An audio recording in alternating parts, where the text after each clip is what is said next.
Hola, jo sóc la Marta i benvinguts de nou al meu canal de Booktube. Bueno, ara fa uns quants dies que hem començat setembre i això vol dir que inevitablement toca tornar al col·le. En el meu cas és la universitat, però parlo de col·le igualment. És per això que avui us porto 5 llibres per la tornada a les aules. Comencem amb Legendborn. És un llibre que té lloc en una universitat estatunidenca i és de fantasia. És fantasia young adult i, per tant, encara que passi en una universitat, està adreçada a persones una miqueta més joves, o a qualsevol que ho vulgui llegir, no? Com sempre. És la primera part d'una saga, el segon encara no ha sortit, però aviat, i tracta sobre una noia, la Bri, que, una mica més jove del que li tocaria, va a la universitat. És la universitat on havia anat la seva mare. Un cop allà, se n'adona que hi ha aquestes societats secretes que hem vist tantes vegades en les pel·lícules. N'hi ha una en concret que té a veure amb la llegenda d'Artur. Però no és una societat secreta en la que feien servir els noms dels cavallers i tot això. És que els membres d'aquesta societat encarnen realment Artur i els cavallers. Quan la Bri s'adona que podrien tenir alguna cosa a veure amb la mort de la seva mare, s'intenta infiltrar en aquesta societat. Aquesta societat secreta és molt hegemònica, hi ha gent blanca, heterosexual, sobretot homes, i per tant per la Bri, una noia negra, això suposarà un punt més de dificultat encara. A part de la llegenda aquesta del cicle artúric, també es combina amb cultura i la màgia dels avantpassats de la Bri, que eren esclaus. És una novel·la que presenta uns elements molt interessants i que m'agradarà veure quin paper juguen més endavant, perquè sí que és veritat que en el primer llibre tot és una mica més enrevessat, però té pinta de que a partir del segon, que ja ho tindrem tot una mica més embastat, potser hi ha més acció i menys explicació. Us el recomano per tornar a classe o per fer veure que torneu a classe i per immiscuir-vos en aquests misteris i aquests secrets que tenen aquestes universitats tan grans i tan belles. En segon lloc, per tornar a classe, us recomano Wilder Girls, de Rory Power. Aquest llibre combina la ciència-ficció i el terror. És un altre llibre young adult, és a dir, per joves adults o juvenil. Aquest llibre té lloc en una escola per noies que s'ha hagut de posar en quarantena. Com aquesta escola està en una illa, ha sigut molt fàcil deixar-les completament aïllades. I per què això? Per què aquesta quarantena? Doncs perquè un bon dia van començar a mutar. Cada una d'elles té una mutació diferent i són mutacions una mica escarosetes. No són mutacions maques, cookies. Per tant, en aquest llibre tindrem una miqueta de gore, una miqueta.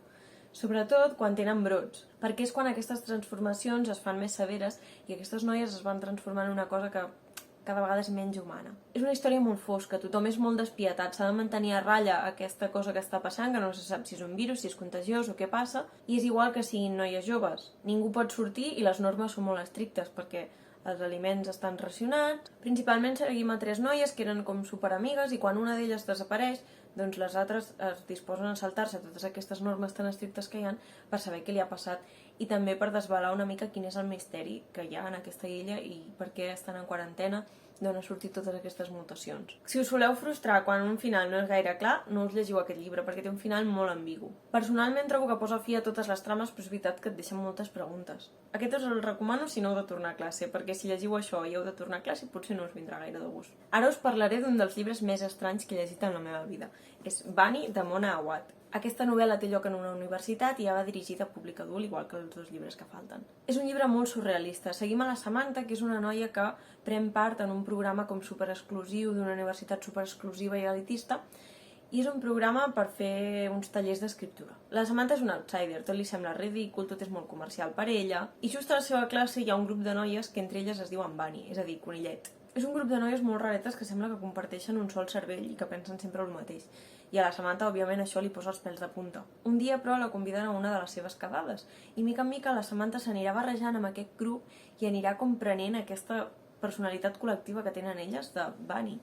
Aquest llibre és igual d'estrany que de fastigós, perquè hi ha escenes que us deixaran una mica en xoc. No perquè sigui excessivament brutal, però és veritat que hi ha coses que no te les esperes. D'altra banda, també és un llibre com molt literari, que es recau molt en la prosa. Està entre el terror i el realisme màgic i o us encantarà o l'odiareu totalment. A mi em va encantar. No em sembla per res un llibre rodó, però és un llibre tan únic que no haureu llegit mai res igual. Jo recomano Bunny a tots aquells que no tingueu por de provar coses noves, perquè serà una experiència bona o dolenta, però una experiència us l'emportareu. Els 2 últims llibres són molt semblants, jo diria que un és el pare de l'altre. A més, no crec que us sorprengui si em coneixeu a la vida real, perquè soc pesadíssima amb aquests llibres, i a més, els 2 són dels meus preferits de tot el que he llegit. Primer tenim If We Were Villains, d'Emel Rio. Té lloc novament en una universitat, però una universitat superpeculiar, perquè només s'hi estudia Shakespeare. Els alumnes que nosaltres seguim són actors, però en aquesta universitat hi ha gent que es dedica als decorats o que es dedica a escriure.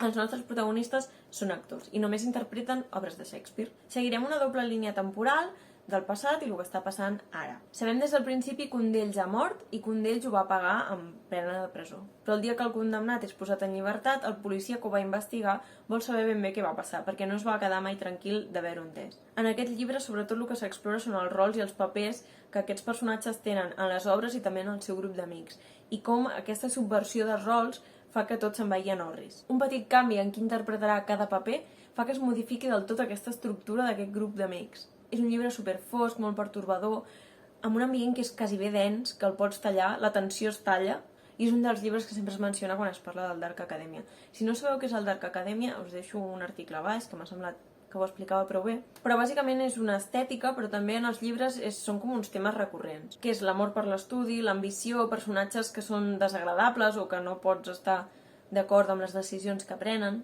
personatges molt grisos en general. En aquest cas, aquest llibre em sorprèn encara més perquè és l'òpera prima de l'autora, que no ha tret res més encara i tinc moltes ganes de veure què pot fer a continuació, perquè si amb la primera obra que va treure ho va abordar d'aquesta manera, té un poder incalculable a les seves mans. I finalment tenim un altre dels meus llibres preferits i que crec que ho és de molta gent, que és The Secret History de la Donna Tartt. Aquest llibre és bàsicament el motlle per les obres d'Arc Acadèmia que han anat sortint després. Té lloc una altra vegada en una universitat i seguim en concret un grup d'estudiants que s'interessen pels clàssics i que es reuneixen al voltant d'un carismàtic professor que sempre està com anant una mica més enllà i fent que es qüestionin els límits. Igual que en l'anterior que us he parlat, el personatge principal al que seguim és el que té menys sentit que estigui al grup, perquè és el que està menys grillat, el que és més normalet, el que no és tan pretensiós, que no és tan ambiciós. Però en els dos casos, un cop estan a dintre d'aquest grup, es deixen una mica com absorbir per aquesta ment col·lectiva que us deia de Bunny, també, i formen part del grup. En els dos casos trobem personatges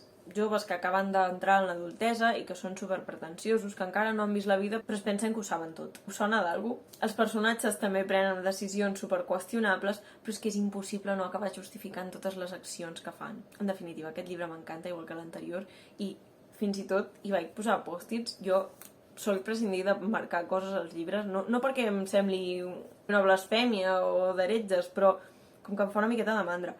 Però és que aquest llibre em va deixar tan flipada que no sé què em va passar, em va posseir l'esperit del Dark Academia. Bé, i amb aquests llibres ja esteu a punt per tornar a les aules, o almenys per acompanyar-me a mi en aquest últim any d'universitat que em toca ara, i en el meu descens en els inferns, perquè ja veureu que em desquiciaré segons passi el curs, perquè sempre em passa. Espero que us hagi agradat aquest vídeo, que us hagi semblat almenys original o que us hagi donat idees per lectures. Si podeu, recomaneu-me algun llibre que tingui lloc a les aules, ja sigui escoles, instituts, universitats, perquè és un setting, una localització que m'agrada molt, la disfruto, no? I ens veiem, com sempre, en el proper vídeo. Apa, siau!